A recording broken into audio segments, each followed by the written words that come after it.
Je suis passé de la clarté à l'ombre, et cette ombre était si soudaine et lourde, comme de l'eau répandue sur les bras, sur tout le corps en attente, qu'elle frissonna sous l'eau qui tomba de l'arbre non en gouttes, mais en déversement brusque. Je n'ai pas abîmé la découpe. La découpe, c'est là.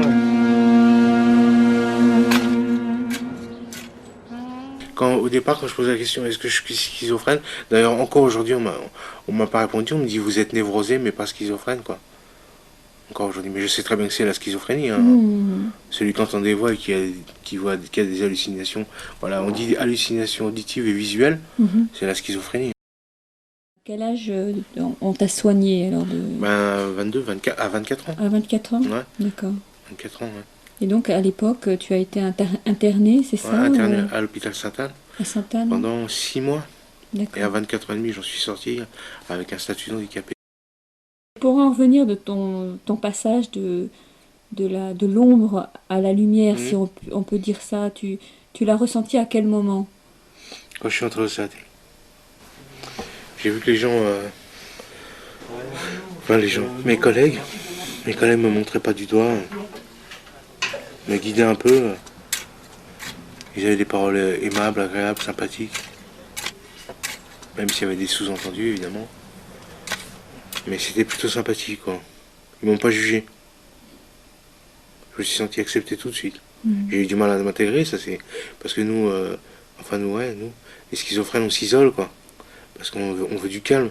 On a assez de nos voix pour supporter les voix des gens. Des fois, ils crient, ils poussent des cris, ils parlent fort, ils rigolent, etc. Et tout se mélange, quoi. C'est un brouhaha à côté de nos oreilles. Et puis on s'en sort plus, quoi. C'est pour ça que je m'isole, j'ai besoin de calme. J'ai besoin vraiment de calme. Et la nature la nature, c'est l'idéal. C'est vraiment l'idéal. Bah oui.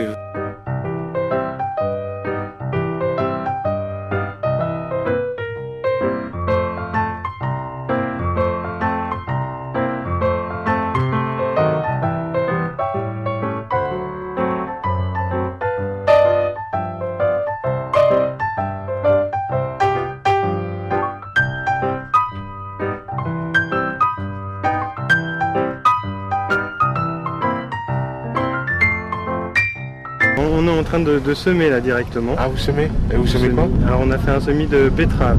De betterave? Non, mais sinon on a semé des carottes, des navets, du panais aussi. Donc on essaye d'être le plus diversifié possible dans toutes les espèces et variétés de légumes.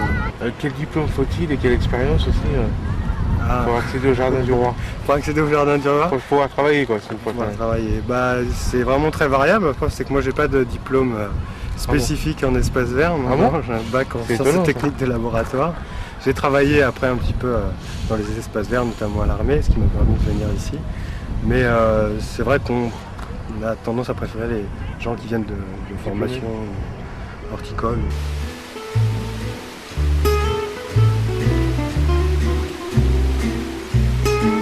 Ce fut le matin le plus radieux, avec les yeux brillants comme des joyaux face à lui, ses bras de la même couleur que le rocher sur lequel elle se reposait.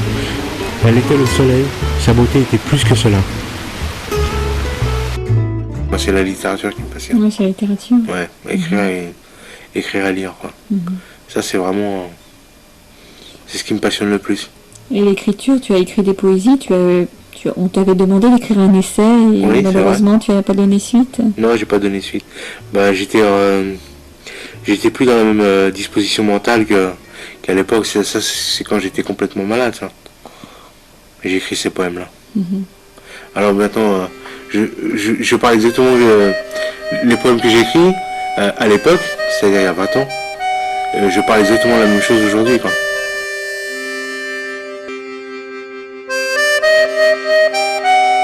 Mais je savais pas que c'était le début de la maladie. Moi, c'est les 2 symptômes qui me reviennent.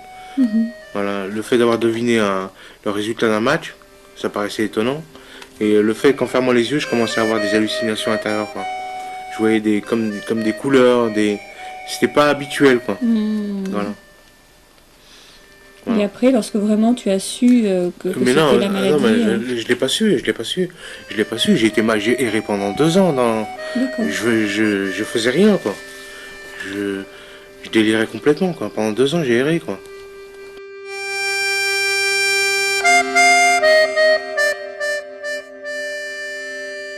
À certains moments, que vraiment, on a besoin de soutien, quoi. On peut pas rester seul.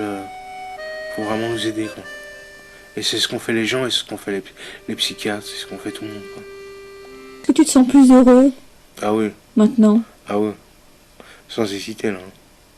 Depuis que je suis au CAT, sans hésiter. Et qu'est-ce qui te différence, rendrait plus heureux encore là? trouver un emploi en milieu ordinaire. Avoir un salaire, pouvoir m'acheter des livres,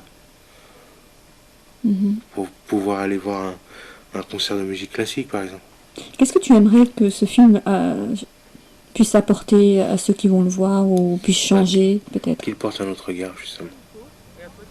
Qu'il dit malgré tout, tout ce qu'un schizophrène puisse faire, il y en a des biens déjà, qui se disent qu'il peut avoir une passion lui aussi.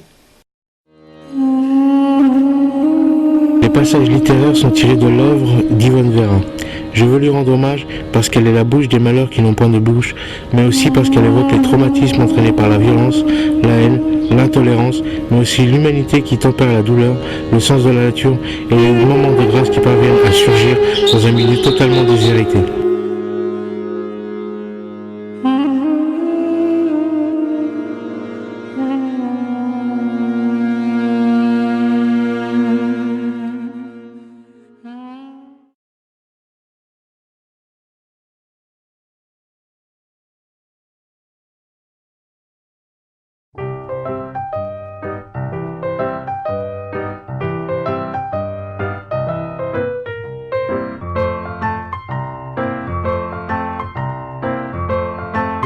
Tout le monde a le droit de rêver. et parfois rêver.